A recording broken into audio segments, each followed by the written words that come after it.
사실 국회 경력만 그리고 또 실력만 놓고 보면 이분들이 다 중진 이상입니다. 예, 제가 겪어서 압니다.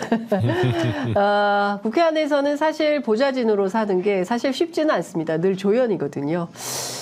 그래서 오늘 저희가 조연 세 분을 주연으로 일약 스타로 만들어 드리려고 특집을 좀 만들었습니다. 국회 보좌관 출신으로 이번 총선에 도전한 7, 8, 9 세대 예비 후보 세 분 모셨습니다. 한 분 한 분 제가 소개해 드리겠습니다. 여준성 강원도 원주시 갑 예비 후보, 윤재관 경기 의왕 과천 예비 후보, 그리고 서용주 경기 파주시 갑 예비 후보 세 분 모셨습니다. 어서 오십시오. 네, 반갑습니다. 뭐 이렇게 하는 거야? 이거 분위기. 기획을 어느 분이 하시는 거예요? 아니, 이거 방송 이거 부담스럽네. 네, 괜찮죠? 이렇게 설명해 주시는 건 처음 봤어요. 부담스러워요. 이런 환영 처음이죠. 네. 이런 편의점 처음이야.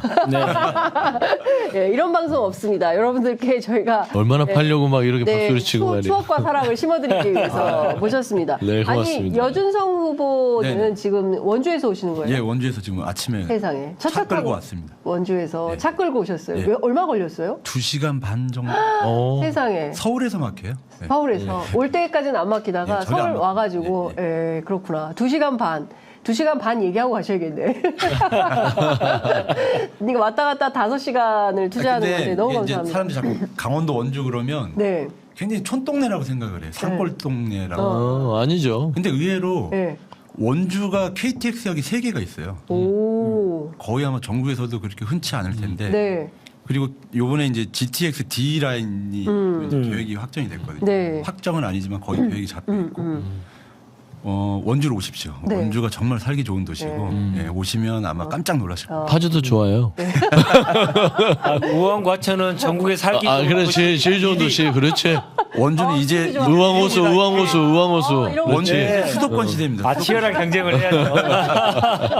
자, 세 분 사실 모두 취재 편의점 처음 모셨어요. 그래서 어떤 분들인지 사실은 방송 출연을 통해서 저분 텔레비전에서 봤던 분이다 하실 것 같기도 한데요. 저희가 한 분 한 분 그 인사 소개해드릴 시간을 갖도록 하겠습니다. 우선 서용주 파주 갑 예비 후보부터 듣겠습니다. 네, 안녕하십니까. 저기 파주에 여기 까만 카메라. 예. 이게 적응이 안 되네요. 이렇게 장윤선의 취재 편의점 지금 요즘에 핫한다고 들었는데 이렇게 초대해 주셔서 너무 감사드리고요. 저는 파주에는 용주 서용주입니다. 제가 밀고 있는 슬로건인데요. 파주에는 용주. 처음에는 이거 될까 됐는 생각했는데 네. 이거 지역 파주 시민들이 좋아하더라고요. 오. 파주에는 용주 화이팅 이거를 많이 하시더라고요. 요즘에는 건배사로 많이 쓰고 있고요. 네. 일단은 저는 이제 파주를 선택한 이유를 간략하게 말씀드리면 이제는 정치가 변해야 된다. 이제 학연혈연 지연 그 고향 사람이 있으면 물론 고향을 발전시키겠다는 부분인데 이제 정치는 효능감의 시대다. 그래서 정치는요 CEO 개념이 이제 도입되는 겁니다. 그래서 정치 전문가들이 가서 그 지역을 발전시키고 또 새롭게 소비자의 수요에 맞춰서 신제품을 내놓는다. 그런 마음으로 해서 이제 파주에서 열심히 하고 있는데 호응이 좋아요. 네. 너무 스스로 내가 너무 내피셜인가? 근데 호응이 좋으신 것 같더라고. 그래서 일단 오늘 편의점에서 조금 인사를 드리고요. 소영주에 대해서 한번 조금 짧은 시간이나마 좀 알아가는 어떤 기회가 됐으면 좋겠다. 그런 말씀드리겠습니다. 네. 자, 뒤이어서 윤재관 경기 의왕 과천 예비 후보 말씀 듣겠습니다. 검찰 독재 침묵하는 저 하얀 우왕과- 카메라입니다. 하얀 예. 카메라. 예. 그러네요. 저도 안 되네요. 이게 적응하려면 처음이라 시간이 걸려. 카메라가 너무 많아가지고 예. 어디 봐야 될지. 예. 검찰 독재 침묵하는 우왕 과천 선수를 교체해야 합니다. 제가 민주당답게 진짜 민주당답게 하기 위해서 출마했습니다. 대표 선수가 되고자 합니다. 장윤선의 취재 편의점 짧은 기간 동안에 눈부신 성과를 계속 거두고 있어서 유튜브계의 지금 대표 선수가 곧 되실 거라고 생각합니다.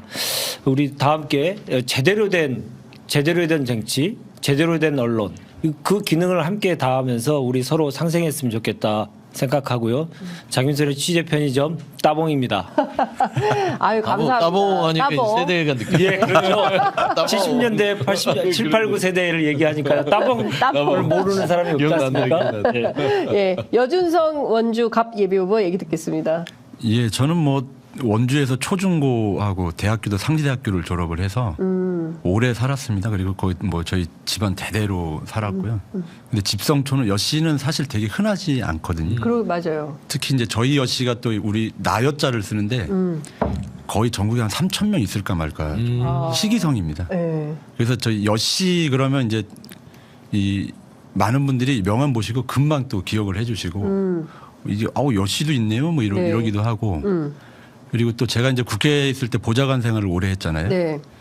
이제 저 후배들이 장난삼아서 여보 하고 여보. 저 멀리서 여자친구가 여보 그러면 사람들이 다 쳐다봅니다. 그래서 저는 뭐 지금 이제 원주에 다시 정착한 지 한 1년 조금 넘었는데 굉장히 이제 사람들하고 이제 친하게 잘 해주시고 응원을 많이 해주세요. 이제 원주가 사실은 굉장히 젊은 도시인데 네. 정치가 굉장히 좀 이렇게 정체돼 있는 느낌이에요. 그런데 이제 저같이 이제 새로운 사람이 딱 나타나니까 많은 분들이 뭔가 있네. 원주도 뭔가 좀 바뀔 것 같네. 이런 느낌을 좀 주나 봅니다. 네. 제 슬로건이 바뀌어야 이깁니다. 바뀌어야 네. 이깁니다. 그러니까 원주의 사람도 바꾸고 네. 정치도 바꿔보자. 네. 이런 의미로 제가 이제 네. 슬로건을 걸었고요. 바꿔야죠. 이렇게 세일즈를 본인 세일즈를 계속 하는 거군요. 장윤선의 취재 편의점에 네. 연대의 정신을 보여주는 그런 게. 아, 그래 그런 건 줄 내용을 가지고 제가 아직 연대 멘트를 아직 다시 바꿔야 돼. 연대 멘트를 아직 얘기를 안 연대는 했어요. 신청. 제가 마지막으로 연대는 신청. 예, 연대 멘트를 딱 멀리서 오셨으니까 네. 많이 얘기하시죠. 국민 여러분 올해 총선 꼭 이기고 우리 정권 교체의 든든한 전초기지를 한번 만들어 봅시다. 고맙습니다. 네. 아유, 세 분 인사 말씀 저희가 다 들었고요. 정말 다들. 근데 제가 궁금했어요. 국회 보좌관을 세 분의 임기를 다 합치면 모두 몇 년일까 굉장히 궁금했는데 한 50년 넘을 것 같은데요? 50년은 안 될 것 같은데. 예. 저는 한 어느 방에 있으셨어요, 일단? 긴 게 제일 많은 게 6배 같고. 예. 아니 제가 제일 오래 있어요. 제가 윤재관 15대 인터부터 때부터 하면 있었으니까. 15대 되면 15대 국회 때 여기는 화석이에요, 화석 15대 때. 화석이네, 진짜. 김민석 김민석 의원. 초선 의원 시절에 김민석 의원실에서 네. 처음 시작을 네. 하셔가지고. 그래서 19년 동안 있었죠. 그러네. 19년. 제일 오래 있었죠. 와, 그러면 김민석 의원 그리고 또 어느 방에 계셨어요? 그 다음에 박병석, 박병석, 김영주, 김영주. 네. 예, 기라성 같은 그러네요. 중진들이 장병환 의원도 네. 있었습니다만은 탈당을 하실 때 저는 탈당을 하지 않고 예. 의원은 탈당하고 보좌관 보좌는 탈당하지 않고. 탈당하지 않았던 딱 2명 중에 1명이 접니다. 민주당 보좌진 중에는 그런 사람들이 많이 있습니다. 예. 네. 맞아요. 그때 제가 민보협 회장도 했고요. 네. 보좌진 협의회 회장도 했는 사람이 네. 당을 이렇게 분당 사태에 있었을 때 의원과 따라가는 경우가 보좌진들이 많은데 네. 뭐 그렇게 하면 안 된다. 당을 민주당을 지켜야 된다. 지켜온 것이죠. 네, 예. 네, 그렇군요. 민주당 한 길을 걸어왔습니다. 여 보좌관님 몇 년 하셨어요? 저는 16대 때 들어왔으니까 14년 정도 조금 와, 모자랍니다. 예. 16대. 예. 짬밥이 잘 안 되네요. 우리 서영주 부대변인은 그럼 제가 제일 잡밥이 안 되네. 17대 때 들어왔어요. 17대 때. 그래도 아, 그래도 10년 이상씩은 다 네, 했죠. 그러니까요. 아니, 그러니까 22대 총선에는 이제 더 이상 보좌관은 하지 않겠다. 내가 의원을 하겠다. 이렇게 직접 나서는 이제 상황이 되는 건데요. 그 두 분은 또 청와대에 계셨죠. 네. 노무현 정부 때도 청와대에 계셨던. 아닙니다. 아니요, 그때는 네. 보좌관하고 있었어요. 그때는 보좌관 네, 하셨고 하고 그리고 있었고요. 문재인 정부 청와대 네. 계셨고 그리고 우리 서영주 부대 저는 안 들어가더라고요. 안 들어갔어요. 안 잘렸나? 아니 짬바가 안 돼서 그런지 몰라도. 아, 그렇구나. 예. 그럼 어떻게 공교롭게도 청와대 대 비청와대. 네. 우리 갈라치기 좋아해요. 갈라치기 좋아해요. 예. 그래도 민주당. 예, 하여튼 이제 중요한 거는 새로운 이제 도전에 나섰기 때문에 지역을 많이 돌아다니실 것 같아요. 그래서 동네에서 어떤 얘기 듣는지 저는 되게 궁금하거든요. 제일 멀리부터 합시다. 예, 원주 시민들은 여보좌관님 돌아다니실 때 어떤 얘기 많이 하십니까? 손붙잡고 이것 좀 해결해 주세요. 막 이렇게. 그러니까 뭐 민원성 얘기는 별로 없고요. 네. 사실은 지금은 이제 많은 분들이 총선에 대한 관심이 있고 윤석열 정부에 대한 관심이 많아서 네. 제가 이제 작년이죠. 작년 7월부터 11월달까지 그 이 거리에서 피켓 시위를 매일 같이 했었어요. 4개월 정도를 했는데 이게 하면 할수록 사람들 얘기가 좀 바뀝니다. 처음에는 그냥 쓱 지나가고 모른 척하고 지나가다가 네. 한 달, 2달 지나니까 제가 이제 비 올 때도 하고 막 그랬거든요. 땡볕에도 하고 쓱 지나가시면서 응원합니다 한마디 하고 가세요. 그냥. 네, 힘내세요. 그리고 예. 그리고 이제 좀 더 적극적이신 분들은 음료수도 갖다 주시고 커피도 사다 주시고 이렇게 하는데 진짜요? 제가 그때 이제 느꼈던 게 뭐였냐면 이 사람들이 그러니까 올해죠. 올해 4월 10일만을 기다리고 있구나. 내가 우리 힘으로 내가 투표를 통해서 뭔가 본때를 보여줘야 되겠다. 그걸 첫 번째 느꼈던 게 이제 강서구청장 네. 보궐선거 때. 그 선거 끝나고 다음 날 민주당이 이겼잖아요. 네. 그 다음 날 그 1인 시위를 하는데 정말 박수 치고 가는 사람들이 이렇게 막 표출하는 거예요. 자기 의사를. 너무 놀랐어요. 예. 지금 선거 때도 아닌데 예. 이렇게까지인가라는 정도로 그렇게 화가 많이 나기. 화가 그동안 많이 쌓였던 거예요. 예. 그때 그 선거를 약간 표출은 했지만 예. 내년 4월 10일 한번 기다리겠다. 본때를 보여주겠다. 이런 생각으로 지금 계시는 게 민주당 지지자들만 그런 거 아니에요? 아니에요. 일반 국민들이 더. 평범한 시민들이요? 예. 그렇구나. 파주에서는 어때요? 의왕이 더 뭔가요? 아니 파주가 더 뭐 뭔가요? 파주 어디가 더 원대에서 친 거가 아니야 이 순으로 해요. 네, 이순으로 합시다. 고도리 순인가 예, 예. 이게? 그러니까 지금 말씀하신 게 분노 지수가 지금 꼭지점에 와 있다는 얘기 맞아요. 아닐까요? 그게 이제 점점 가면 갈수록 그게 분노 게이지가 점점 더 올라가고 있다는 것은 공통적인 현상인 것 같습니다. 배드민턴을 치러 갔습니다. 네. 갔더니 처음 가서 인사를 하고 배드민턴을 치려고 했더니 너 이낙연 대표에 대해서 어떻게 생각해? 에? 당원이세요? 아니십니다. 전혀 아니신데 이낙연 대표의 행보에 대해서 어떻게 생각해? 라고 해서 제 입장을 말씀드렸죠. 예. 그러면 배드민턴 쳐. 어머. 이렇게 극악무도한 정권에 똘똘 뭉쳐서 싸워야 될 때 내부 안에서 분열을 일으키는 그러한 정치 행태를 보이려고 하는 생각이 있었으면 너는 배드민턴도 칠 이유가 없어. 어머나. 이 정도입니다. 예. 그러니까 일종의 뭐 지역의 배드민턴 동호회 이런 데 인사 가신 건데. 네, 예, 평범한 60대 여성분이셨어요. 근데 자영업을 하시는 분인데 네. 정말 죽고 싶다. 이게 나라가 완전히 기본이 무너지면서 전체가 다 무너지고 있는데 그것에 싸우기 위한 노력들을 하지 않을 정치는 아무 필요 없다. 중도층이셨거든요. 네. 근데 그만큼의 중도층까지도 분노 지수가 그렇게 차올라오고 있구나 그런 생각을 많이 합니다. 네, 그렇구나. 좀 어떠세요?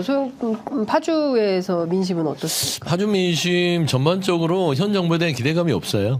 그러니까 뭐 윤석열 정부 검찰 독재 부분이 모르겠어요. 상대적으로 원주나 의원 가천보다는 좀 그렇게 뭐 높지는 않습니다. 거기 약간 접경 지역. 그러기도 하고 이제 신도시 위주예요. 제 지역구는 이제 운정 신도시를 중심으로 해서 교화해서 이제 거기가 인구가 밀집돼 있는데 대부분 젊은층들이 있기 때문에 굉장히 냉정하게 평가를 해요. 그러니까 이제 분노가 있음에도 불구하고 검찰 독재에 대한 타도 검사의 나라 이미 저는 판단을 내렸다고 봐요. 저희 파주 갑 지역은 이 정부에 대해서 기대감이 없어요. 네.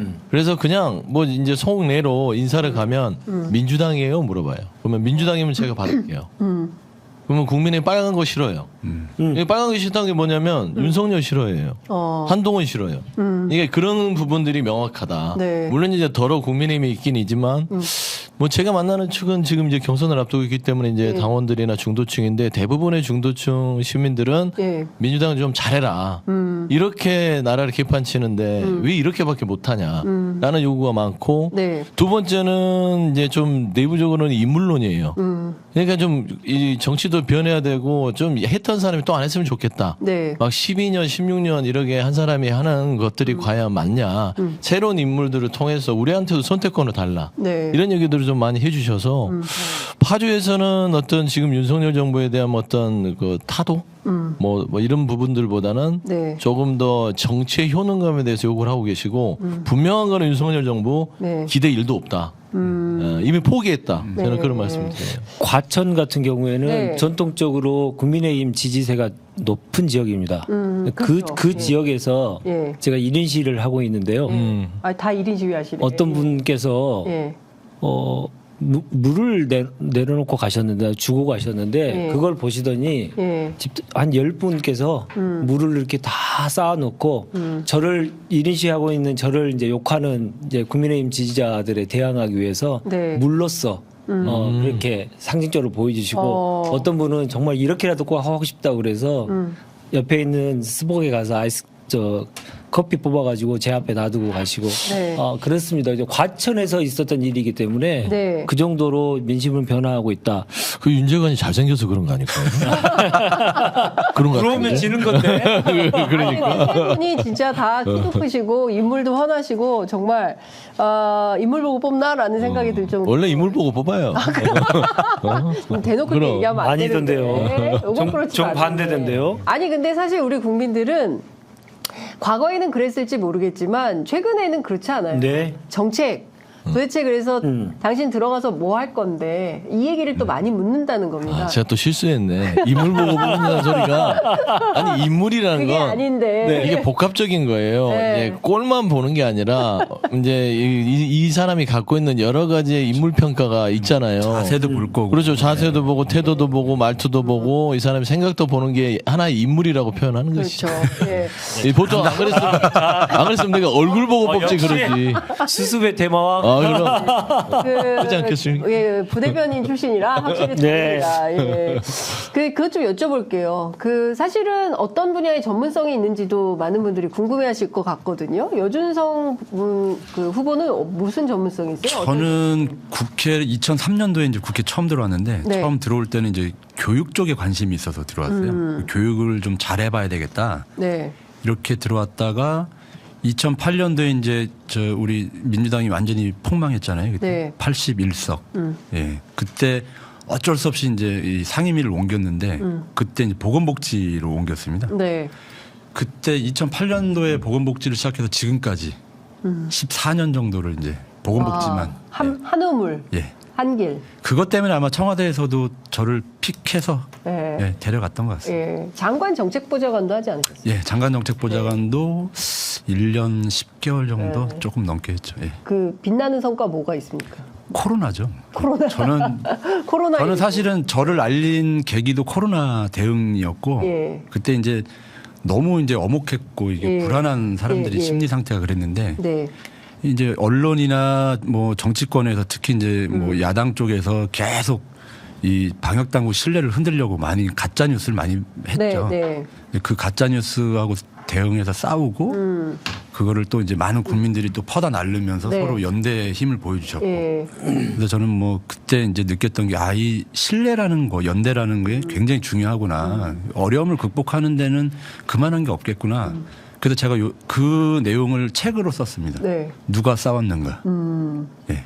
이게 제 내용이 아니라 네. 코로나와 관련된 이야기를 제 시각으로 본 겁니다. 예. 인터넷에서 판매하고 있으니까요. 많이 예, 책 소개까지. 예, 깨알 홍보. 어우, 깨알 같으셔. 근데 사실 기자들 사이에서 그런 것도 있어요. 저희들이 이제 정책 관련해서 취재할 때 의원 잘 몰라. 어떤 보좌관을 만나야 돼. 그래서 그 보좌관한테 들으면 일목요연하게 정리가 돼. 예, 그런 사람들이 있거든요. 이분들입니다. 네, 여기 계신 분들이 기자들한테 그런 평가를 많이 받아요. 그러니까 공부하듯이 공부를 해야 기자들이 기사를 쓸 수 있거든요. 제가 보좌관 때 했던 얘기를 안 했네요. 네. 안 했어요? 장관 보좌관 얘기를 잠깐 하셔가지고 제가 원래 BBK를 처음부터 끝까지 정봉주 의원 네. 보좌관 출신 아니에요? 예, 정봉주 의원님하고 같이 했고요. 뭐 이 얘기 또 드려야 되는데 그래서 정봉주 의원님을 감옥에 보냈습니다. 그리고 제가 이제 그 박근혜 정부 때 뭐 기억나시겠지만 물대포 맞고 쓰러지셨던 우리 백남기 어르신 예. 그 외인사라는 걸 또 제가 보건복지에서 증명을 했고 예. 뭐 이제 청와대에서는 이제 문재인 케어, 예. 뭐 치매국가 책임제, 예. 장애인 등급제 폐지, 뭐 등등등등 사회정책과 관련된 분야에 대해서는 거의 모든 분야를 다 관여를 했었습니다. 네, 사회정책과 관련해서는 여준성 빼고는 얘기가 안 된다. 그건 아니고요. 라고까지는 또 깔때기를 못 대는구나. 의원하고 많이 다르시네요. 네. 좀 더 대놓고 하세요. 그러니까. 우리 윤재관 후보는 어떤 정책의 달인이십니까? 저는 청와대에서도 이제 여러 부서를 했었고 그 전에 국회에 있었을 때도 많은 이제 상임위를 했습니다. 그래서 처음에는 이제 제가 박사 과정을 법학으로 했는데요. 네. 그게 이제 공정거래법을 전공을 했습니다. 네. 이제 골목상권 보호를 위해서 어떻게 할 것이냐를 가지고 네. 제가 학문적인 깊이를 좀 갖고 싶어가지고 네. 공정거래 분야에 제가 깊은 관여를 많이 했었는데 청와대에 오고 나니까 또 완전히 다른 길을 선택을 했어요. 그러니까 대학 때부터는 계속 이제 평화에 대한 가치, 이거에 대한 가치에 대해서 매우 많은 스스로의 공부를 했었는데 제가 직접 그 평화의 가치를 실현시켜 볼 수 있는 자리에 가 있었죠. 의전비서관실에서 네. 남북 정상회담을 통으로 준비할 수 있는 기회가 네. 있어서 저 윤재관 하면 제일 먼저 세상에 알려진 것은 도보다리 기획자, 도보다리 기획자. 탁현민이 아니었어요? 그 얘기는 뭐 한 100만 번 듣는데요. 그 수많은 그 저서라든가 내용들을 통해서 이제 거의 많이 이제 네. 알려졌고요. 네. 도보다리를 어떻게 하면 기획하게 됐는지 그래서 저도 책을 한 권 써서 네. 예, 냈는데 그게 작년에 베스트셀러에 좀 와. 올라서 좀 꽤 팔았습니다. 한 4세 정도가 나갔으니까 이야. 정치 지망생이 낸 책 중에는 가장 많이 팔린 책이라고도 그러시더라고요. 예. 그래서 도보다리가 윤재관을 상징하는 것으로 사람들이 많이 기억을 하십니다. 근데 그 다음에는 제가 조국 보좌관을 했죠. 민정수석실에 가서 정반대의 일을 했습니다. 네. 모든 게 다 외야되는 네. 일과 네. 정반대의 일을 했는데요. 그 과정 속에서 검찰개혁 시즌 1 지금으로 보면 쉬웠던 일로 여길 수 있지만 검찰의 권한을 6개로 한정하는 최초의 법안이었죠. 검찰의 권한을 축소하는 법안이었고 그때 여당이 123석에 불과했는데 180개를 만들어 가지고 그 법을 통과시킬 때 네. 제가 역할을 같이 했었죠. 그래서 검찰 개혁과 관련된 여러 가지 이 앞으로 해야 될 일에 대한 구상 그리고 고민 이런 것들이 어느 후보에 비해서 제가 깊다 할 수 있을 겁니다. 네. 아마 당선되고 나면 제일 먼저 해야 될 일이 검찰 개혁일 텐데 네. 그 수사와 기소의 완전한 분리, 기소청으로의 전환, 네. 그리고 특활비 완전히 손 대고요. 네. 이런 일들을 용기 있게 할 사람 예. 윤재관이라고 생각하고 그런 일에 앞으로도 더 매진할 생각입니다. 네. 자, 우리 서용준 네. 파주갑 예비 후보는 네. 어디 정책 전문성이 있습니까? 저는 이제 인연을 맺은 게 이제 기자 생활을 하다가 정치권에 들어온 입장이라서 2010년도에 김진표 지금 현 의장이 네. 당시 재선인가 할 때 들어왔어요. 그때가 이제 지식경제로 왔으니까 산자죠. 그 다음에 줄곧 했던 게 이제 행정안전이에요.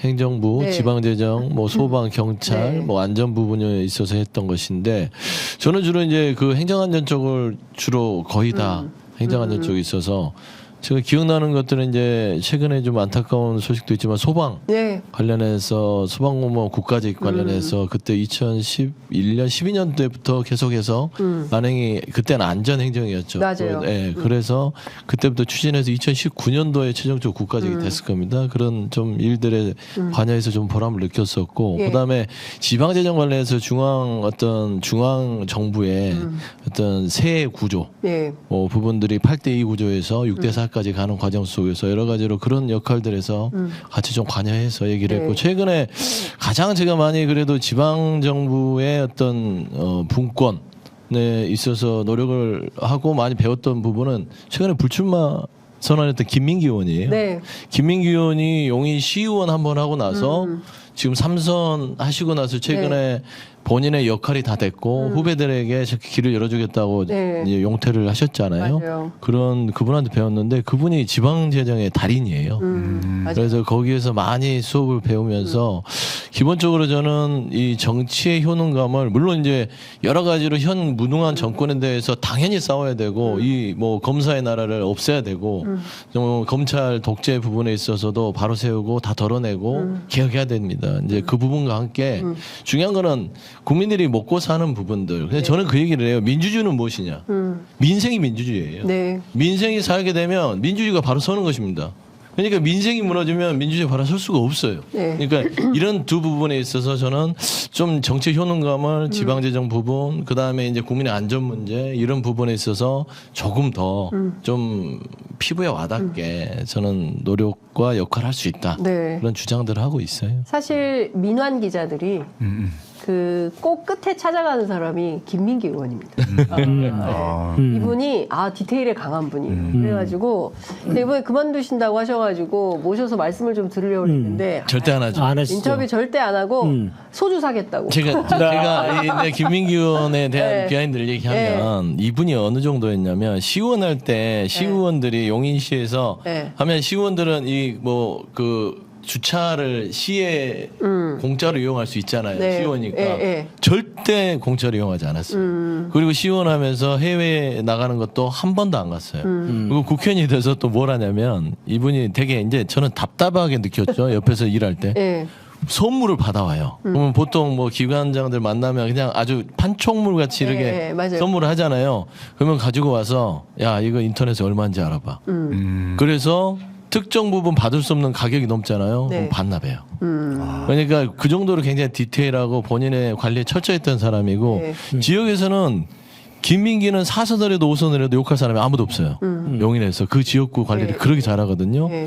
그래서 저는 이런 분이 지금 물러나면서 어떤 민주당의 혁신의 어떤 미랄이 됐잖아요. 네. 근데 가장 안타까운 건 당연히 4선 5선을 해도 역할이 있는 분이 정말 불출마를 선언하면서 네. 혁신의 앞장을 섰는데 우리 당의 3선 이상 중진 의원들이나 이런 다른 의원들은 아무도 거기에 따라가지 않아요. 저는 민주당을 비판하는 게 아니라 정치의 세대 교체를 위해서 이런 이 김민기 의원의 어떤 이런 용기 있는 행동에 대해서 조금 울림이 있었으면 좋겠다. 그러니까요. 생각이 듭니다. 기자들도 그래요. 나가지 말아야 될 사람은 나가고 나가야 될 사람은 완전히 저희가 그 얘기는 좀 이따가 하도록 하고요. 오늘 이제 매주 갤럽에서 여론조사가 발표가 되는데 윤석열 대통령 국정수행평가 지지율이 9개월 만에 다시 20%대로 떨어졌습니다. 예. 네, 지난달 30일부터 어제까지죠. 전국의 성인 남녀 1000명 대상으로 조사한 결과 긍정평가 29, 부정평가는 63으로 집계가 됐습니다. 이게 언제 때 29%냐면요. 초반에 만 5세, 초등학교 연령 만 5세 입학 논란이 있었을 때, 그때 이제 그 교육부 총리가 그만두게 되고 그 대혼란이 있었던 시점에 바로 29%를 찍었었습니다. 다시 그때로 돌아간 거다 이렇게 봐야 될 것 같은데요. 이 국정운영 평가 어떻게 보시는지 대단히 좀 충격적인 거 아닙니까? 대통령이 벌써 임기 1년 8개월 만에 벌써 몇 번째 저 20% 지지율을 찍고 있습니다. 새롭지도 않아요. 새롭지 않아요? 늘 그러지 않았을까라는 생각할 만큼 네. 기대감이 없다 보니까 근데 20%대로 떨어졌다는 것은 네. 이런 의미가 있는 것 같아요. 사람이 4명이 모여가 앉아서 네. 이제 술이나 뭐 커피를 마시다가 윤석열 대통령 얘기가 나왔어요. 네. 그러면 30 몇 % 정도 되면 그 중에 1명 정도는 디펜스를 하는 사람들이 있다는 건데 네. 20%도 떨어졌다는 것은 아무도 그런 얘기를 할 수 없다는 구조까지 됐다는 겁니다. 그러니까 정권이 무너지기 바로 일보 직전까지 가고 있다. 네. 그런 위기감을 느껴야 될 텐데 그들은 위기감을 전혀 느끼지 않고 있어서 그게 문제인 거라고. 네. 근데 29% 이게 보면은 30, 31, 29 이렇게 막 그 하향으로 네. 계속 가잖아요. 네. 저는 이제 총선을 지금 8일 정도 남았는데 네. 대통령 직무수행표가 29다. 윤석열 갖고는 총선을 못 치르겠다는 것이죠 이제는. 그래서 결국에는 본인들도 이 정도 수준을 알았을 거예요. 네. 그래서 한동훈을 앞에 내세우고 윤석열 숨기기에 나섰는데 네. 그게 이제 김건희 때문에 글러먹었잖아요. 네. 이거 숨으려고 그랬더니 김건희 배우자 때문에 나 숨고 있었는데 네. 안 나타날 수 없게 된 것이고. 그래서 저는 29라는 이 수치는요. 총선에서 네. 이게 말하자면은 이 국민의힘에서 폭망하게 되면 100석 미만 두 자릿수로 가게 되면 조선일보가 네. 하야라고 쓸 수 있는 수치다. 저는 그렇게 봐요. 총선 후에 조선일보가 하야하라 요구할 거다. 할 수 네. 있는 수치다. 할 수 네. 있는 수치다. 네. 저는 뭐 정책했던 사람 입장에서 보면 네. 보통 이제 연말 연초 되면 대통령실에서 이제 각 부처별로 네. 그 업무 계획 발표하면서 예, 앞으로 1년 동안 우리 삶이 어떻게 바뀔 거다라는 걸 국민들한테 이렇게 쫙 펼쳐놓거든요. 네. 근데 지금 이제 뭐 돌아다니면서 민생 토론회라는 방식으로 계속 여러 가지 하면서 뭐 퍼주기 논란도 있으면서 네. 총선 때문에 하는 거 아니냐라는 얘기가 있는데 심성. 국민들이 그걸 다 알고 있다는 거예요. 그러니까 뭐 좋은 얘기 아무리 많이 해봐야 네. 저 사람들이 지킬지 안 지킬지 잘 모르겠고 또 총선 끝나면 말짱 도루묵 아니야? 그러니까 뭔가 저 부처에서 내놓는 업무 계획을 쫙 보고 나의 꿈과 희망도 키워 나가야 되는 시점인데 네. 저 정도까지 떨어진다는 얘기는 국민이 어떻게 평가하고 있는지가 더 두드러지게 나타난다는 거예요. 제 생각에는 민생 토론 해서 떨어진 거 아니에요? 그것도 있고요. 그것도 있고 그동안 여러 가지 선거 과정에서 했던 얘기들을 대통령이 거부권이라고 하는 명시적인 방식으로 계속 거부하고 있잖아요. 맞아요. 그렇기 때문에 저 사람들한테 기대할 게 없고 저 사람들의 말은 절대 신뢰할 수 없다라고 하는 것들이 계속 또 반영되고 있다고 그러니까. 봅니다. 뭐 그런 얘기도 있지 않습니까? 한동훈의 총선 공약은 윤석열의 2022 대통령 선거 공약이었다. 그렇죠. 그렇죠. 그러니까 메신저가 이제 윤석열에서 한동훈으로 옮긴 건데 윤석열 대통령이 지지도가 떨어지는 주 요인을 보면 첫 번째 말을 하면 떨어져요. 그리고 나타나면 떨어져요. 그러니까 민생 토론한다고 말하고 떠드니까 떨어지고 최근에 김건희 이 명품백 사건 때문에 자꾸 얼굴이 드러나고 하니까 떨어지고 재앙이. 결국에는 가만히 있으면 올라요. 근데 진짜 이 추이를 보면 네. 윤석열 대통령이라는 양반이 안 나타나잖아요. 네. 어느새 한 2, 3% 올라가 있어요. 진짜 잘 분석해 네. 보시면 알 수 있을 겁니다. 그러니까요. 근데 지금 사실은 이런 것 같아요. 제가 이제 지난번에 그 서울 김포 편입 논란 당시에 김포에 현장 취재를 갔었거든요. 그때 그냥 막 그 길거리 돌아다니면서 평범한 시민 아무나 막 만났었어요. 근데 그때 제일 시민들이 많이 했던 얘기가 뭐였냐면, 아이 그래서 한대요? 진짜 한대? 네. 야, 이런 거예요. 그러니까 무슨 얘기냐면 윤석열 정부에서 어떤 선심성 공약을 발표를 한다 하더라도 진정성 있게 받아들이는 국민들이 없다. 없다는 거죠. 오늘 저 이재명 대표가 그 얘기 하셨잖아요. 뭐. 집행 권한이 있는 정부가 안 하면서 네. 맨날 공약만 내고 있다. 대통령이 얘기하고 나서 그 다음에 예산이 편성이 안 되잖아요. 네. 예상 편성. 아니, 과학기술 발전시키겠다고 하면서 과학기술 발전시키겠다고 봐봐. 얘기했는데 네, R&D R&D 예산 뭐 그렇게 싹 깎아버리고. 잘라버리고 네. 그런 모습을 국민들이 다 이게 봤고. 뭐냐면 네. 이게 굉장히 윤석열 정부의 대표적인 패턴이 즉흥적이에요. 그 다음에 기분 내키는 대로 하는 뭐 그런 패턴이 되다 보니 좋아, 빠르게 가! 뭐 이러고. 그게 예산이 수반돼야 되는지 아니면 이 정책이 어떤 파급이 있는지 생각 안 해요. 저는 그냥 뭐- 자고 나서 이거 한번 해볼까? 이러고 툭 던지면 또 그거를 직언하는 사람이 없어.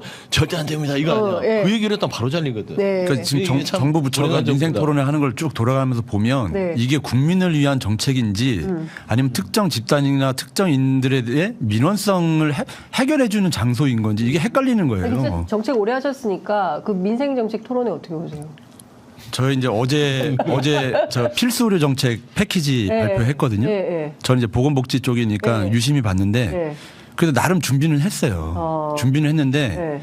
정책이라는 건 뭐냐면 정책을 발표할 때는 이 정책을 발표했을 때 누가 혜택을 보느냐 이 대상자가 있잖아요. 네. 어제 발표는 의사들이었어요. 의사들. 네. 네. 국민을 위한 환자를 위한 정책이 아니라 네. 저는 딱 느낌이 이거는 의사들한테 잘 보이려고 하는 건데 왜 이랬을까? 네. 딱 또 생각 드는 게 의대 정원을 확대해야 되니까 거기에 대한 당근으로 이걸 주는구나 이렇게 생각을 했죠. 네. 그러니까 뭐 저 의료 사고가 나도 특례법 만들어서 이게 혜택 주겠다는 얘기하고 수가 더 올려주겠다 이런 얘기를 주로 하거든요. 물론 그 안에는 그렇게 하면서 필수 의료를 강화시키겠다는 그 정책 목표가 있을 수는 있습니다. 근데 네. 이제 그 수의 대상이 환자가 아닌 의사들이었다. 근데 더 재밌는 건 네. 의사들이 반발해요.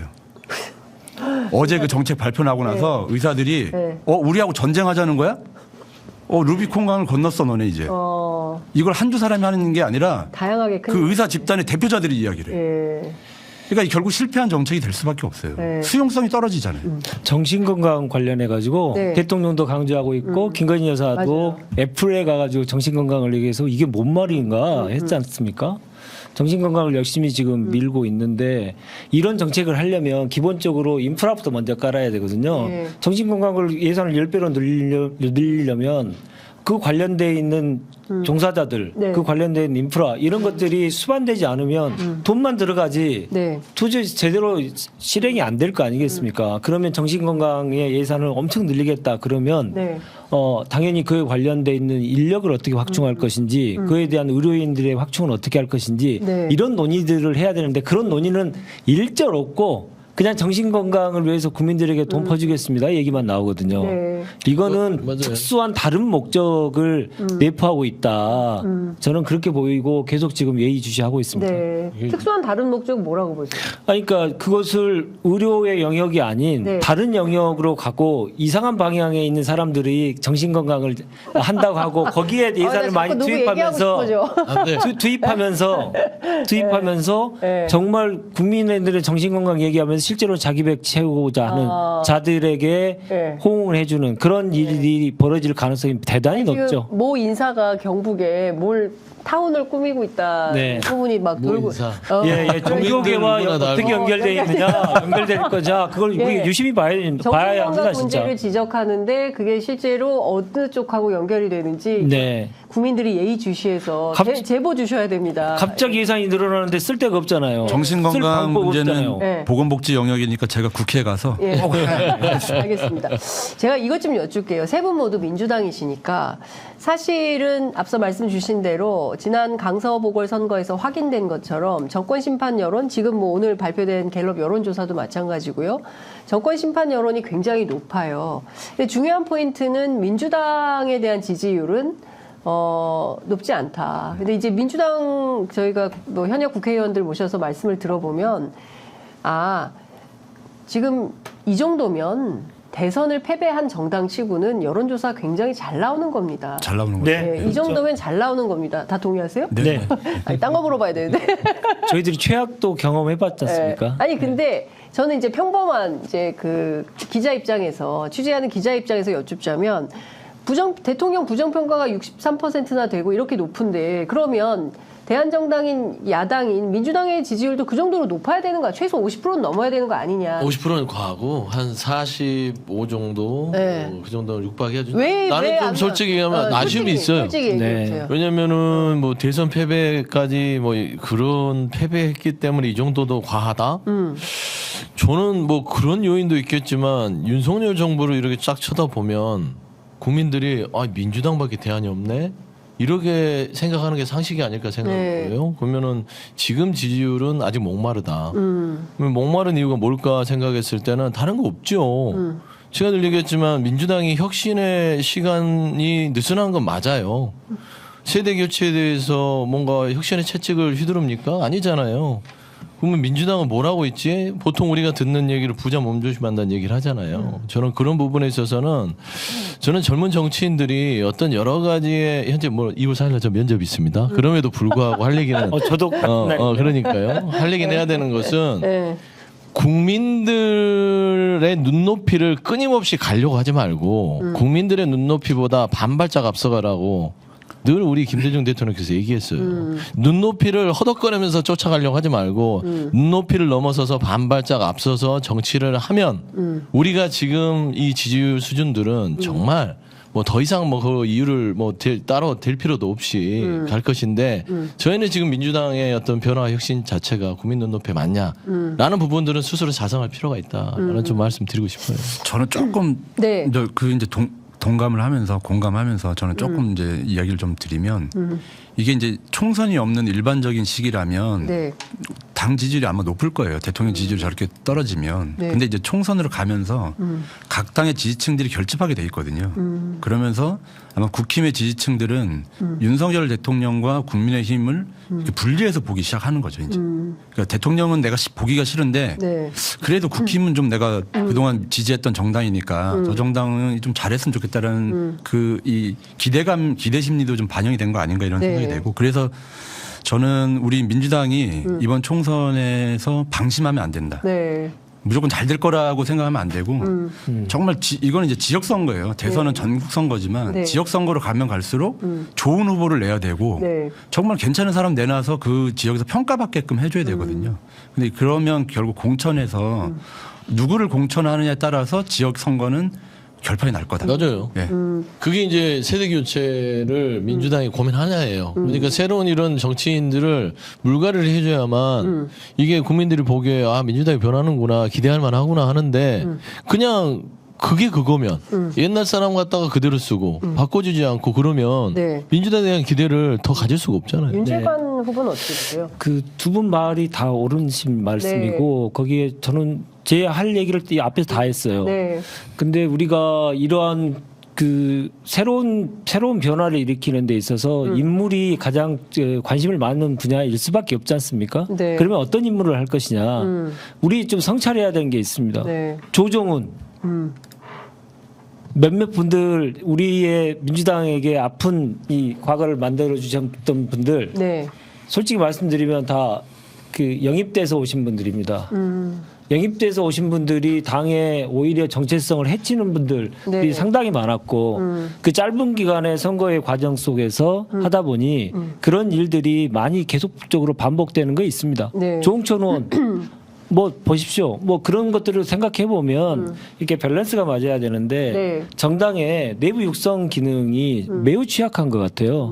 그러니까 우리가 뭐 보좌관 3명 다 보좌관 출신이고 뭐 여러 가지 경험들을 하면서 내부 축적을 해와서 그렇다고 생각하실지 모르겠지만 네. 실제로 오랜 기간 동안 20년 가까운 기간 동안에 당에서 훈련되고 그리고 검증된 사람들이 네. 실제로 지역에 가서 네. 일할 때는 네. 대단히 어렵습니다. 어렵다. 정말 어렵습니다. 현역 의원하고 네. 그 거의 그 권력 맞아요. 싸움이거든요. 일은 보좌관 출신들이 잘하는데 네. 이게 권력 다툼은 이제 이 배지를 달고 있는 사람들이 잘할 수밖에 없어요. 네. 근데 실력으로 따지면 뭐 여기서 뭐 저 솔직히 얘기할게요. 실력으로 따지면 웬만한 현역보다 이 두 분들이 훨씬 뛰어나잖아요. 왜 본인은 빼요? 아 당연히 제가 겸손해 보려고. 겸손해야지. 좀 더 돋보일 거 아니야. 겸손해야. 근데 돋보이게 예를 들면 저는 그런 생각이 드는 게 이게 말씀한 대로 당에서 잘 키우는 인재들이 많음에도 불구하고 엄한 데서 데려와요.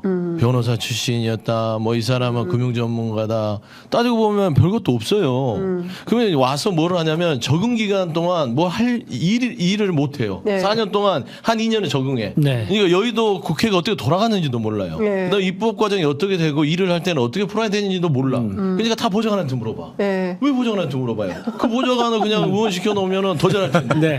그런가? 그러니까 너무 이게 상식적이지 않아요? 보좌관 전성시대다. 아 근데 네. 그게 계속되는 문제로 고착되는 것 자, 같아서 보세요. 이게 걱정입니다. 우리가 저희도 이제 다 신인이잖아요. 네. 여기 민사들도 다 신인이에요. 네. 근데 그분들은 당에서 막 띄워주니까 인지도가 굉장히 높아요. 네. 그러니까 어디를 가도 금방 그만큼 인지도를 갖고 네. 있거든요. 근데 우리는 네. 너무 힘들어요. 너 지금 누구 뭐 네. 거의 네. 다 좋은데 너 진짜 이 당에- 많은 일을 했고 네, 이 당에서 20년씩 있었는데 네. 너 누구세요 하는 거예요. 네. 야 진짜 야 이분들의 한을 풀어주세요.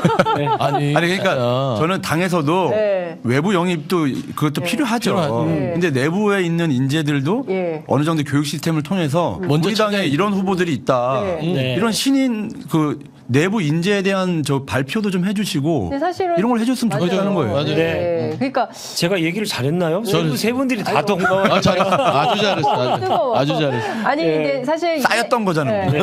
이게 묵혔던 게 막 이제 한 뿌리, 한 뿌리. 화가 올라오는 한 뿌리? 거죠. 예. 저희가 사실 이재명 대표가 구독하는 방송이니까 예, 보십니다.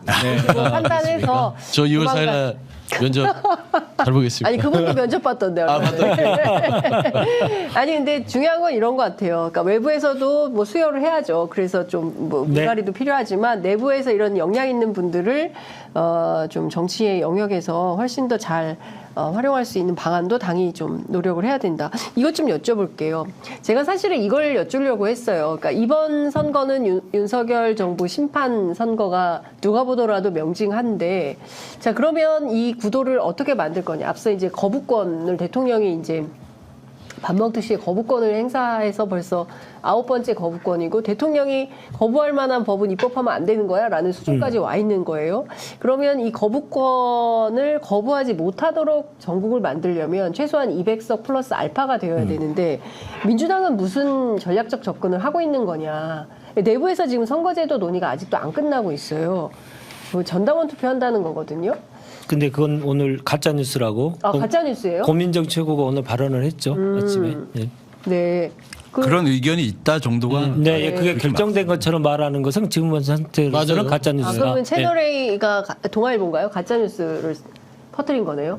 뭐 그게 뭐 거의 기정사실화처럼 계속 얘기하고 있는데 의도적인 그건 가짜 아니다. 뉴스라기보다는 누군가 그런 이야기도 했었겠죠. 했겠죠. 그랬겠죠. 네. 누가 흘려서 이게 만들어졌는데 누군지 네. 다 알고 있지만 실제- 얘기하지 네. 않죠. 내가 보기에 우리 넷 다 알고 있어. 그러나 말하지 않는. 봐봐, 네. 벌써 보좌관 출신들은 정부가 갖고 있죠. 그러니까 보통 네. 모르는 여기 인재 형님들은 누군데요? 그렇죠. 이런 예. 거예요. 아니 그래서 저는 선거제도 좀 여쭤보겠습니다. 솔직하게 어떻게 해야 윤석열 정부의 폭주를 막을 수 있습니까? 민주당만의 힘으로 됩니까? 자, 여준성 보좌관부터 듣겠습니다. 어려운 얘기인데요. 저는 연동형주의자입니다. 근데 저도 이제 이 논란이 되면서 계속 고민을 많이 했는데 네. 이제 올해 총선에서의 우리의 목표가 뭐냐 봤을 때 이제 당에서도 151석을 얘기하시잖아요. 네. 그 얘기는 일당이 돼야 된다는 이야기거든요. 그러니까 정권을 빼앗겼는데 의회 권력마저 내줄 수는 없다. 네. 이거에 대한 간절함이 지금 그렇습니다. 우리 지지층들도 있고 국민들도 갖고 계실 거라고 생각을 해서 네. 그러면 우리 당이 일당이 되는데 가장 중요한 제도는 어떤 제도가 될까? 이거를 저는 이제 고민을 많이 해봤어요. 네. 지금의 연동형으로 갔을 때는 또 위성정당 하면 이 뭐 병립형이나 뭐 큰 차이 없이 저쪽도 가져갈 텐데 네. 어떻게 하는 게 좋겠는가라고 생각을 해보니까 이게 차라리 병립형으로 가면 안전하게 우리가 일당이 될 수 있지 않을까 이 고민이 생긴 거죠. 이제. 저는 이제 의원님들도 아마 대충 마찬가지라고 생각하고 우리 당 지지자들이 대부분이 아마 그런 생각을 갖고 계실 거라고 생각을 합니다. 네. 그러니까 좀 안전빵 전략이다. 네, 다만 이제 이번에 우리가 근데 어떤 병립형으로 하면 151은 확실히 됩니까? 뭐 비례대표까지 하면 저는 뭐 그 충분히 가능할 수 있다고 생각을 하는데 네. 다만 이제 우리가 이번 결정을 할 때 네. 한국 사회에서 민주당이 선거제도와 관련해서 어떤 결정을 했는가가 굉장히 역사적으로 중요한 네. 이 결정이 될 거라고 봐서 그 부분을 우리가 이제 오랜 전통을 가진 민주당이 네. 그 부분을 고민하지 않을 수 없겠다. 이런 이제 아주 모순되는 생각들이 계속 부딪히고 있습니다. 네. 결단을 해야 되는 건데. 그렇죠. 윤재관 후보가 현역 의원이면 어떤 결단 하시겠습니까?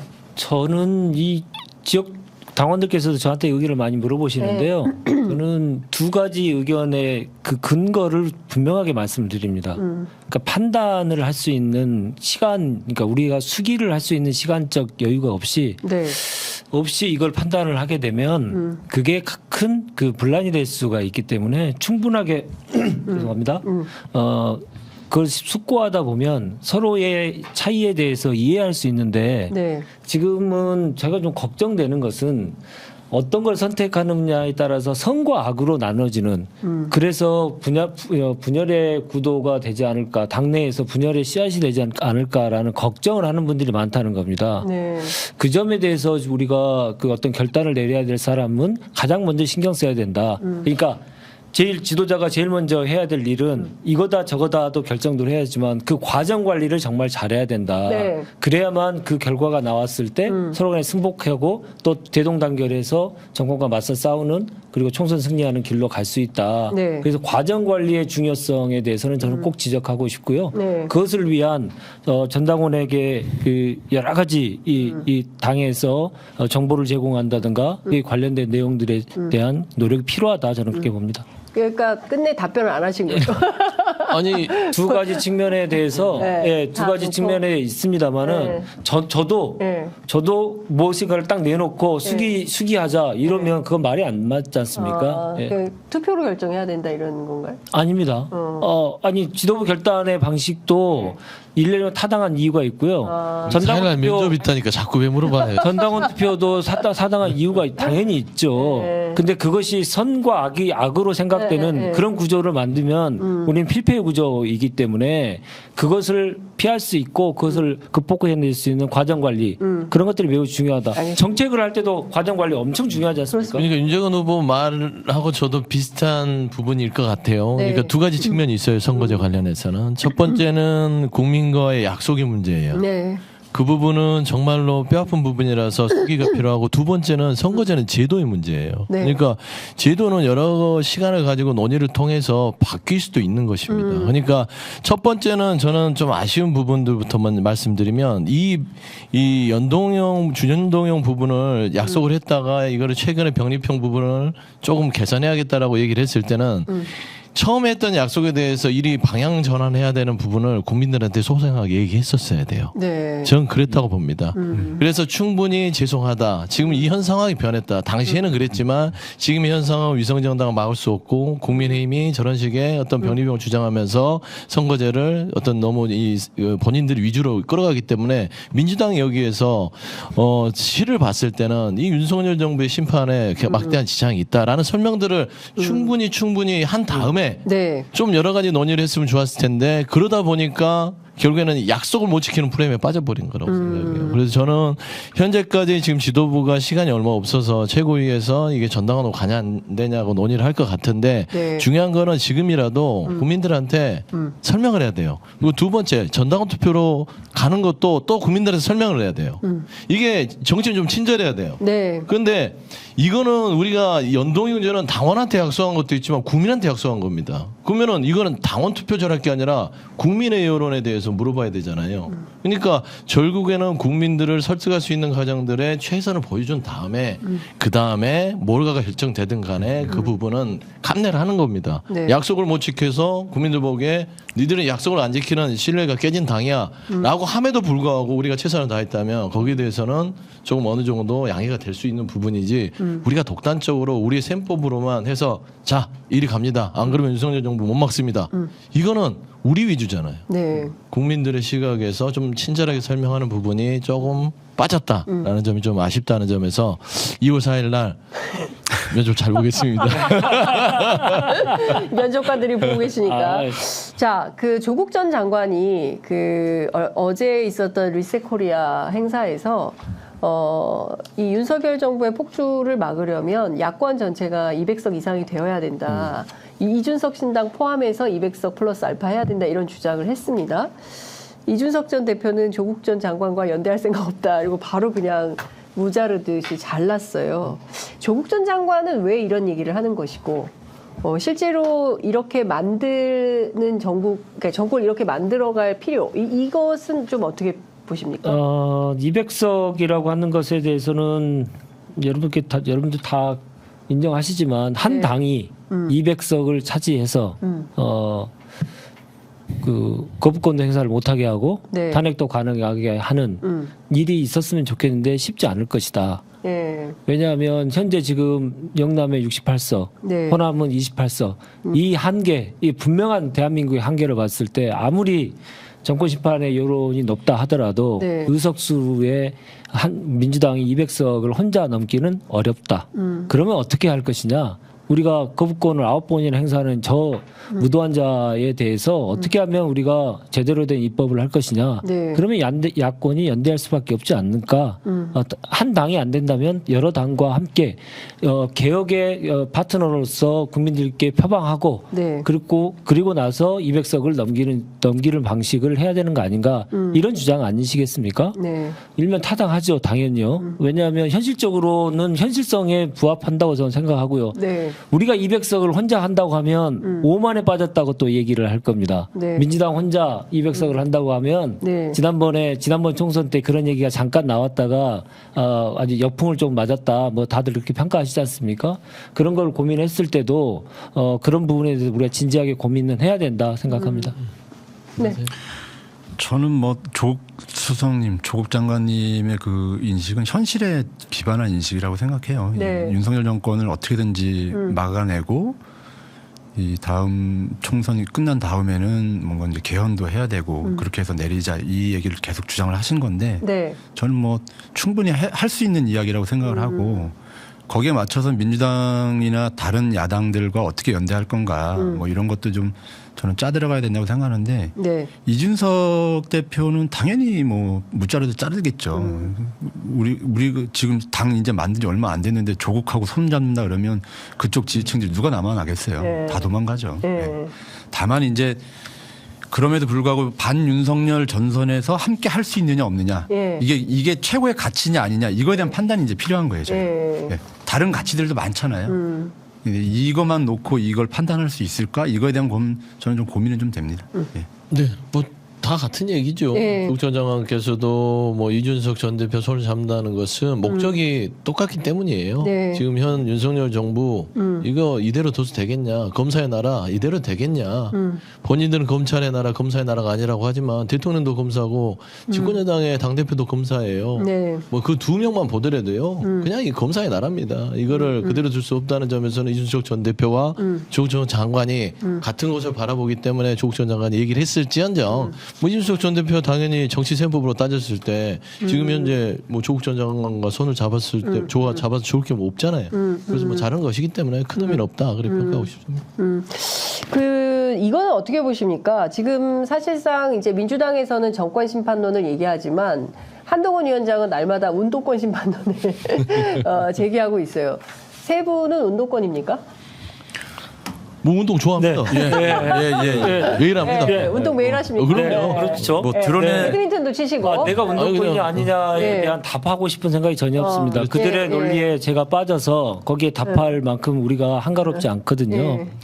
예. 저들은 계속 국민의힘 계열은 선거 때마다 제 기억으로는 17대 이후로 선거 때마다 운동권 정치 청산하자는 얘기를 계속했습니다. 올드 네. 패션입니다. 이번이 처음 나온 것도 아니고요. 선거 때마다 나오는 레토닉입니다.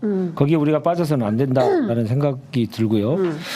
또 86이냐 아니냐 뭐 이런 얘기도 많이 있지 않습니까? 네. 그것도 역시 이제 말도 안 되는 얘기를 그 몇십 년째 지금 계속 하고 있습니다. 그러니까 저 국민의힘 계열은 옛날에는 70년대 80년대는 빨갱이로 선거를 다 했잖아요. 네. 이제는 그 후로는 다 운동권으로 선거하고 있어요. 그런 분명한 색깔론이죠. 예, 색깔론을 하고 있다는 색깔론이다. 에 대해서 분명하게 지적을 좀 언론들이 해줘야 될 텐데 네.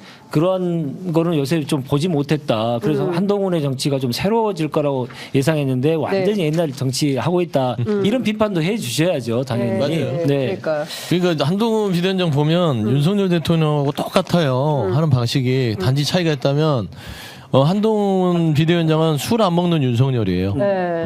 술 못 먹는 윤석열. 네.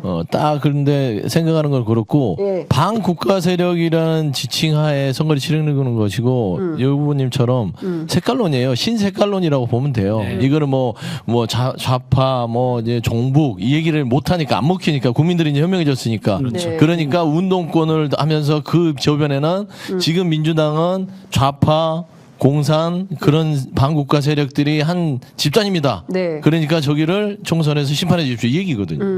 얼마나 후져. 그러니까 이거는 악마의 프레임이에요. 그렇지. 네. 후지지 후져. 이거는 보세요. 네. 지금 경제 망쳐놓고 국격 떨어뜨리고 이 민생 경제 다 파탄낸 게 민주화운동 사람들입니까? 아니잖아요. 이거는 윤석열 정부하고 국민의 힘이에요. 근데 그거를 교묘하게 숨기기 위해서 운동권 심판론이라는 프레임을 들고 나온 겁니다. 네. 근데 사실 이런 비판도 있습니다. 사실 지난 총선에서 촛불혁명으로 문재인 정부 탄생하고 지방 권력 그리고 의회 권력 부족하다고 해서 민주당이 무려 180석이나 몰아줬는데 그래서 개혁입법 된 게 뭐 있냐라는 비판이 존재하거든요. 그래서 여기 계신 세 분이 내가 의회에 들어간다면 이것만큼은 하겠다. 그리고 두 분은 청와대에 계셨으니까 네. 왜 개혁입법이 안 됐던 건지 그 얘기 좀 해주세요. 둘 다 말씀 안 하시죠? 모든 아니, 그러니까 그래. 네. 그 얘기를 해야 될 것 청와대가 같아요. 국정 운영의 컨트롤 타워로서 네. 전반적인 책임을 져야 되는 건 인정합니다. 그리고 부족한 부분이 있었다는 것도 인정하고요. 그것을 반성적으로 해서 앞으로 어떻게 할 것인지 더욱더 심기일전을 하기 위해서 저는 출마를 했고요. 그런 노력들을 다들 하고 있다고 저는 생각합니다. 문재인 정부의 부족한 부분에 있었는데 180석을 만들어줬는데 무엇을 했냐. 근데 그게 180석을 만들어줬으니까 문재인 대통령 혼자 책임져라. 이거는 타당한지 저는 좀 의문입니다. 국회에 180석을 만들어준 민주당 의원들이 민주당답게 싸웠습니까? 민주당답게 일을 했습니까? 하지 못했기 때문에 180석 만들어줬는데도 소가리를 했지 않습니까? 그래서 선수를 교체해야 된다는 얘기입니다. 정말 민주당의 정체성에 맞게 싸울 때 정확하게 싸우고 검찰에 맞섰을 때 눈치 보이지 않고 싸울 수 있는 사람들, 이런 사람들, 정말 일할 수 있는 사람들, 로 교체해줘야 된다. 저는 계속 그 말씀을 드리고 있고 민주당이면 다 어떤 사람이든 된다 이렇게 말씀하시는 분도 꽤 많이 있습니다. 지지자들 중에. 네. 그래서 말씀 또 드립니다. 소갈이 다시 하지 않으시려면 확실히 일할 수 진짜 민주당이 누군지를 구분해 주십시오. 그렇게 해야만 우리가 진짜 개혁할 수 있습니다. 이런 말씀을 계속 드리고 있습니다. 네. 저도 몇 달 동안 이제 원주 내려갔을 때 몇 달 동안 계속 죄송합니다 얘기를 했어요. 왜냐하면 이제 사람들 당원들 만나면 네. 이분들이 하시는 얘기가 네. 다 좋은데 네. 저런 놈들한테 정권 뺏겼냐고 이 얘기를 많이 하셨거든요. 네. 너무 아팠죠 그게. 네. 그러니까 그만큼 이제 우리 당 지지층들이 굉장히 우울해했고 초기에 그리고 되게 힘들어했어요. 텔레비전 안 보시고. 예. 근데 그거를 저희 전 정부에 있었다는 이제 저희들이 무한 책임을 가져야 되는 거죠. 네. 그러면서 이제 저는 이게 뭔가 우리 당의 국회의원들이 정말 시스템에 문제가 있는 거 아닌가? 왜 그전에는 잘하겠다고 하는데 국회만 들어가면 다들 이 당의 가치나 이런 거보다는 개인의 역량만 추구하려고 할까? 뭐 이런 고민이 좀 생기는 거예요. 네. 그래서 저는 지금 윤재관 후보 말씀하신 것처럼 좀 우리가 뭔가 좀 가치를 갖고 이 집단화해서 들어가는 것들이 필요하겠다. 그래서 민주당의 가치를 잘 제대로 입법화하고 정책화하는 그런 시스템을 당내에 좀 구축해야 되겠다. 이런 생각이 좀 갖고 있습니다. 네. 어떻게 보세요? 네. 그러니까 뭐 지금 다 비슷한 생각을 가지고 있을 거예요. 그러니까 180석 거대 의석에 말하자면 앞으로도 있을지 없을지 모르는 그런 의석을 주셨는데 네. 과연 일 제대로 했냐? 라는 평가에서는 공과가 있을 것인데 네. 지금 평가는 과가 많아요. 그러니까 그 정도 줬으면 뭔가 추진력 있게 치고 나가고 싸우고 뭔가 단단하게 민생을 위해서 뭐 불합리를 위해서 했어야 되는데 주춤거렸다라는 것은 솔직히 사실이잖아요. 네. 그러면 그걸 반성을 해야죠. 그러니까 원인을 정확하게 반성을 하려면 그 원인에 대한 대안을 내놔야 되고 그 대안이라는 건 뭐냐면 180석의 구성원들 중에 정말로 제대로 싸웠던 사람들이 얼마나 됐느냐. 그리고 나머지는 잉여였다면 잉여를 드러내고 네. 새롭게 새로운 물로 채워 넣어야 되는 이런 과감한 혁신이 필요한데 안 하잖아요. 그러면 그대로 해서 그 사람들이 살아남아서 그 다음 정권에서 총선에 살아남아서 윤석열 정부와 3년 동안 잘 싸울 수 있습니까? 못 싸워요. 이미 경험을 했잖아요. 그러면 과감하게 잘라내야 되는데 여러 가지 우리 내부 안에서도 기득권을 가지고 주춤거린다. 그러면 국민들한테 신뢰 또 얻을 수 있겠습니까? 저는 그런 측면에서는 제가 앞서서 계속 지금 내토릭을 반복합니다. 좀 당직자이기도 하지만 부담도 되지만 네. 4일날 면접이 있어서 부담이 되지만 그럼에도 불구하고 얘기하는 것은 당이 아주 급속도로 우리가 국민들한테 비판받았던 부분들을 원인 파악을 해서 도려내고 네. 채워내야 되는 작업들을 주저하지 네. 마십시오. 네. 용기를 갖고 결단할 때만 네. 국민들은 손을 내민다. 저는 그 말씀드립니다. 자꾸 4일 얘기하시니까 4일 그 앞에 가가지고 현장 좀 가고 싶다는 욕심이 생기죠. 저도 4일 날입니다. 이거 4일 저도 4일이에요. 진짜? 네. 정말 4일이세요? 와. 저는 이재명 당대표님을 모시고 오랫동안 당직을 해왔습니다. 예, 댓글 좀 소개시켜 드릴게요. 운정신도시님께서 파주는 서영조로 가보자고. 파주에는 영주. 예, 이재희님께서 서영조 국회 와서 큰일 해주세요. 이렇게 주셨고요. 객고님께서는 일 잘하는 윤재관 같은 사람을 선택해서 부려먹어야 국민과 시민들이 행복한 길이다. 나도 부림당하고 싶다. 그다음에 예, 과천의왕의님은 새로운 인물 윤재관 후보입니다 주셨고요. 디벨롭님은 여준성 예비후보님 응원합니다. 김태진님은 원주를 바꿀 인물 여준성 이렇게 오, 뭐 좀 깔아놓고 오신 거 아니죠? 아니. 우리 그런 사람들 아니에요. 그래요? 자, 이제 시간이 다 돼서 마무리를 해야 되는데요. 그래서 저희 방송, 저희 오늘 보좌관 스페셜로 여러분 함께 모셨습니다. 어떠셨는지 모르겠습니다. 끝으로 꼭 하시고 싶으신 말씀, 제가 미처 여쭙지 못한 질문 있으면 말씀 주시고 마무리하겠습니다. 어느 분부터 하실까요? 이 2시간 반 오시면 2시간 반. 길게 하세요. 길게 하십시오. 저는 이 원주 시민들께 좀 말씀을 좀 드리겠습니다. 이제 원주 제가 초반에 말씀드렸던 것처럼 원주는 이제 그리고 민주당은 새로운 인물이 필요합니다. 그래서 새로운 인물로 정치도 바꾸고 원주도 바꿔나가는 그 계기가 됐으면 좋겠습니다. 또 이번 총선은 다음 정권 교체를 위한 든든한 전초기지를 만드는 작업이거든요.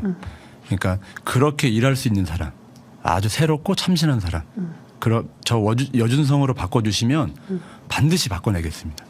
그리고 대한민국도 바꿔내겠습니다. 네. 고맙습니다. 윤재관입니다. 왜 출마했냐 물어보시면 저는 당연코 검찰 개혁을 하겠다라고 말씀드립니다. 검찰 개혁을 하지 않고 대한민국에 다시 바로 세울 수 없습니다. 거기에 그 길에 가기 위해서는 용기가 필요합니다. 지혜가 필요합니다.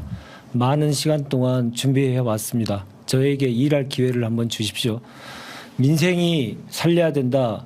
검찰 개혁이 바로 민생 살리기입니다. 나라가 전체가 무너지는데 검찰이 주인 행세하면서 나라를 전체를 무너뜨리고 있습니다. 잘못된 첫 부분부터 도려내야 민생까지 살아날 수 있습니다. 그 일에 당차게 나서겠습니다. 한치의 물러섬 없이 싸우겠습니다. 윤재관을 꼭 기억해 주시고 제발 일 좀 시켜주십시오. 고맙습니다.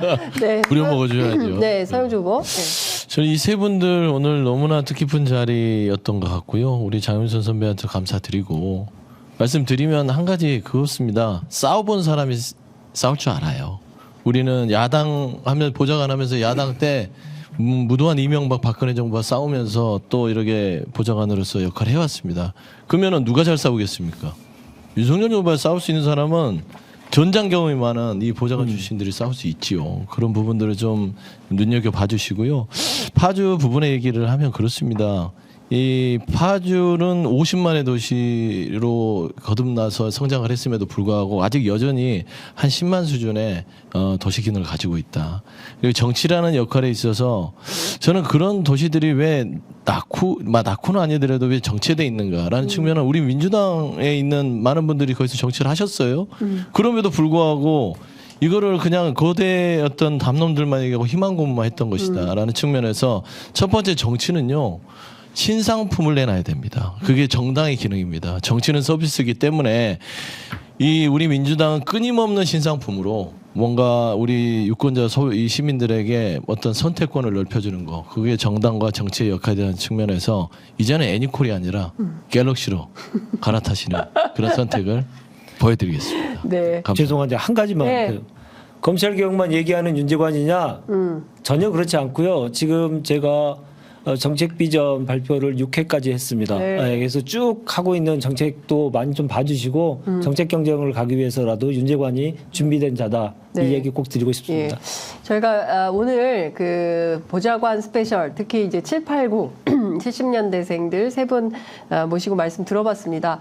하여간 정치는 쉽지 않고요. 더군다나 지금 정상적인 정부라고 보기 어려운 윤석열 정부를 맞닥뜨리고 있기 때문에 어떻게 정치를 바꿀 것인가에 대해서는 사실 기자하고 있는 저보다 저희 함께 하시는 시청자 여러분들께서 민생의 현장에서 훨씬 더 뼈저리게 느끼실 거라고 생각합니다. 그 점 생각하면서 멀리에서 2시간 반 걸려서 원주에서 그리고 파주에서 그리고 과천 의왕에서 오신 세 분 여기서 보내드리도록 하겠습니다. 오늘 말씀 잘 들었습니다. 감사합니다. 네, 감사합니다. 네.